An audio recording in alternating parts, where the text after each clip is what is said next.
Dear students, NEET 2007માં આ પ્રશ્ન એકમ અને માપન પ્રકરણમાંથી પૂછાયો હતો.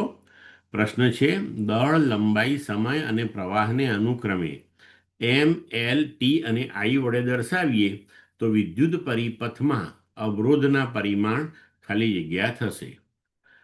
વિકલ્પ આપ્યા છે: એ M1 L2 T-2, બી M1 L2 T-1 I-1, C M1 L2 T-3 I-2, D M1 L2 T-3 I-1.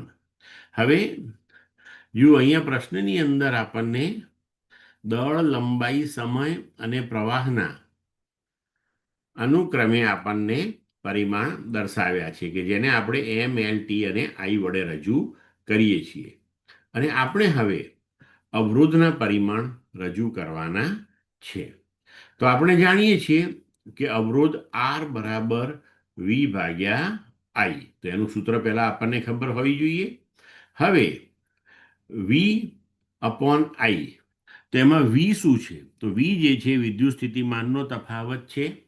તો વિદ્યુત સ્થિતિમાનનો તફાવત છે તેને આપણે લખી શકીએ છીએ વી બરાબર ડબલ્યુ અપોન ક્યુ, જ્યાં ડબલ્યુ જે છે એ કાર્ય છે અને ક્યુ એ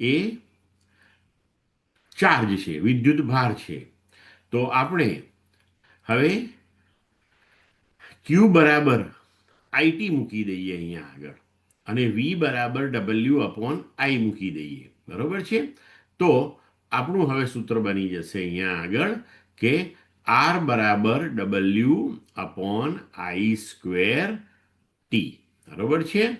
તો હવે આપણે લઈએ કાર્ય ડબલ્યુના પરિમાણ, આઈના પરિમાણ અને ટીના પરિમાણ. તો હવે આરના પરિમાણ એટલે ડબલ્યુ કાર્યના પરિમાણ, પ્રવાહ આઈના પરિમાણ એનો વર્ગ છે અહીંયા, અને સમય ટીના પરિમાણ. તો આપણે લખી શકીશું કે કાર્યનું પરિમાણ M1L2T-2, આઈનું પરિમાણ આપણે આઈ લેવાનું છે એટલે આઈ સ્ક્વેર, અને સમયનું કેપિટલ ટી. તો આપણને મળશે M1L2T-3 I-2. તો આપેલા વિકલ્પ પ્રમાણે આપણો જવાબ થશે સી. ક્લિયર મિત્રો?